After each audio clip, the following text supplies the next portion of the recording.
జగన్నాథచ్యుతానంతమ కుందమురారి. Hare Krishna.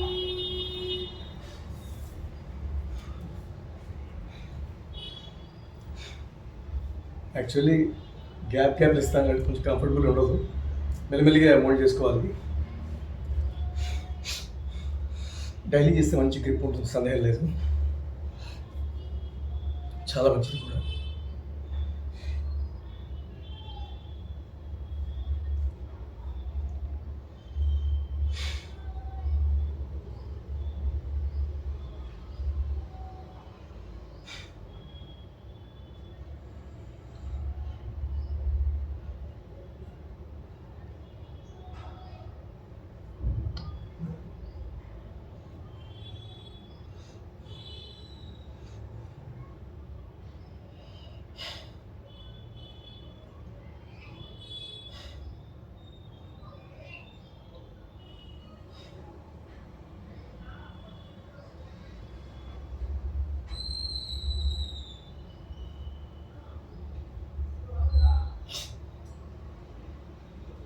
Minute ఉండగలను, but చేయను.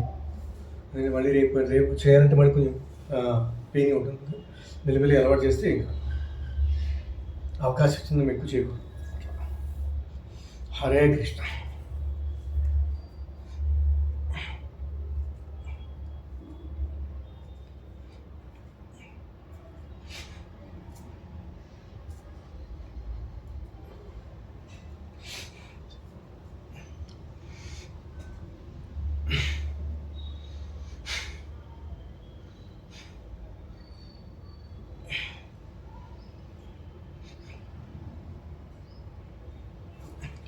ఇది ఒకటి చూసారు, గ్యాప్ అవడం 1 minute ఉంటాను, మ్యాక్సిమం 1 minute, పక్కా 1 minute ఉంటాను.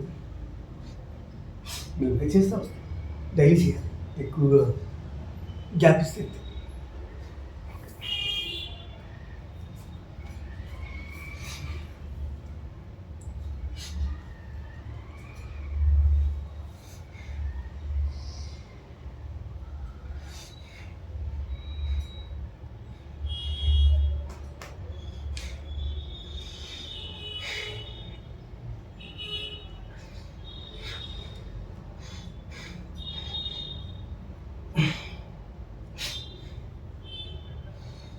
ఈ రైట్ సైడ్ నాకు ఈ రిస్ట్ ప్రాబ్లం, అది సడన్గా ఒక చేస్తే ఒక 1 or 2 seconds అన్కాన్షియస్కి వెళ్ళిపోతుంది. ఒకప్పుడు ఈ రిస్ట్లో జాయింట్లో పెయిన్, అదే పడిపోయాను ఒకసారి బండి నుంచి 12 నుంచి. సేమ్ అదే సిచ్యువేషను ఈ జాయింట్ ఇక్కడ.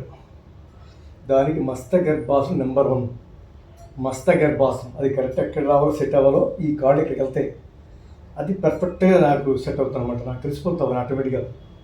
అది వేసుకుంటూ జాగ్రత్త మెయింటైన్ చేసుకొస్తున్నాను from 18 years. Yes, it's tricky. అదే తెలుసు కాబట్టి ట్రిక్ లేకపోతే కష్టం. యాక్చువల్లీ ఆ పడిపోయినప్పుడు చిన్న యాక్సిడెంట్ అయినప్పుడు, అంటే నాకు సెల్ఫ్లోనే గొయ్యి చూసుకోలేక కనపడలేదు. యాక్చువల్ నైట్ పడిపోయాను, రెస్ట్ తీసుకుంటే సెట్ అయిపోతుంది. అప్పుడు ఆ వయసుకి అది అప్పుడే అంటే రెక్కాడి దగ్గర తొక్కడుతున్నాను. ఎవరిదని అంతే మ్యాక్సిమం హైదరాబాద్. దానివల్ల వెంటనే పనికి వెళ్ళిపోవడం జరిగింది. దాన్ని అలాగే మోల్డ్ చేసుకుంటూ పనిచేశాను. ఆల్సో రిస్ట్ ఏది ఇది కూడా పెయిన్, బట్ అయినా రికవర్ అయిపోయింది. సమ్ ట్రిక్స్ వల్ల ఇట్స్ రియల్లీ గాడ్ గిఫ్ట్. ఇది కొంచెం పెయిన్గా ఉంది బ్యాక్. అది ట్రిక్, అది చాలా ట్రిక్గా చేసుకోవాలి. అది ఏం కాదు.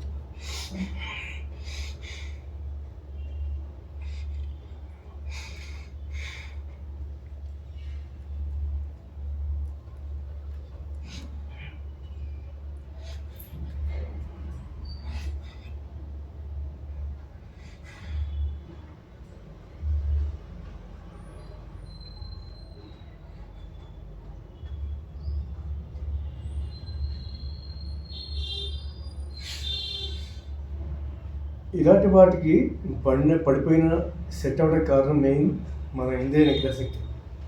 100% చెప్తున్నాను. ఎప్పుడైతే మన శరీరం గుజ్జు బయటపోతుందో కొన్ని మూమెంట్స్ ఉండవు, కొన్ని మూమెంట్స్ చేయలేం, అవన్నీ స్టక్ అయిపోతాయి. కొన్ని సౌండ్స్ రావు, కానీ ఆ జాయింట్లు ఫిక్స్ అయిపోయి ఉండిపోతాయి. కొన్ని అందరూ భ్యాసం అంటే కొన్ని వేయలేరు, కొన్ని ఆసనాలు కొన్ని వేయలేరు, జరల ఆసనాలు కొందరు వంగలేరు, ఎంతైనా నడుస్తారు. ఇవన్నీ అంటే కొన్ని గుజ్జుపోవడంలో. ఓకే ఎనీహో ఫ్రెండ్స్, ఓకే ఇలాంటి ఆసనాలు వేసుకుంటే ఆరోగ్యం ఉండొచ్చు. మెయిన్ మన ఈ బ్యాక్ బోన్ కోసం సర్వాంగనాసనం, అలాగే చక్రాసనం, శీర్షాసనం పక్కన వదిలేండి, అది వద్దు. మెయిన్ సర్వాంగనాసనం, చక్రాసనం, నేను నెక్స్ట్ చేస్తాను చక్రాసనం. ఆ చక్రాసనం వేసుకుంటే చాలు. ఒకవేళ చక్రాసనం వేయలేని వాళ్ళు కాట్లో మంచం ఉంటుంది ఇలాగా, దాన్ని నిలువుగా పడుకుంటాం కదా, అడ్డంగా పడుకోండి. కాళ్ళు కిందకి రావాలి, తల కిందకి రావాలి. ఉదాహరణ స్టోన్ తీసుకోండి, లేదా బెలూన్ తీసుకోండి. పగిలిపోయి బెలూన్ కాదు, సంథింగ్ స్టోన్ తీసుకోండి. అలా నడువుని పెట్టి అలా ఉండాలి. ఇప్పుడు సూర్య నమస్కార ఆసనాల్లో ఈ ఆసనం వస్తుంది. సూర్య నమస్కార ఆసనంలో ఈ ఆసనం వేయించి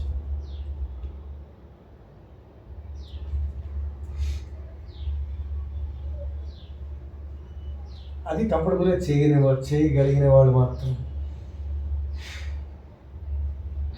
తెలియని వాళ్ళు మంచానికి అడ్డంగా పడుకుని ఆ మంచాన్ని ఇలా ప్రాక్టీస్ చేస్తే ప్రతిరోజు ఏంటంటే ఇలా చేయడం వల్ల ప్రతిరోజు మన బ్యాక్ బోన్ మెల్లిగా అది ఆటోమేటిక్గా మోల్డ్ అయ్యి ఫ్లెక్సిబుల్గా అవుతుంది. Okay friends, Hare Krishna. దీనివల్ల ముసలితనం రాదు, బ్యాక్ బోన్ ప్రతి స్టిఫ్గా స్టిఫ్ మీన్స్ అది ఫ్లెక్సిబుల్గా ఉంటాయి, మంచి హెల్తీగా ఉండొచ్చు, ఎవరైనా ఉండొచ్చు. Thank you my friends, Hare Krishna.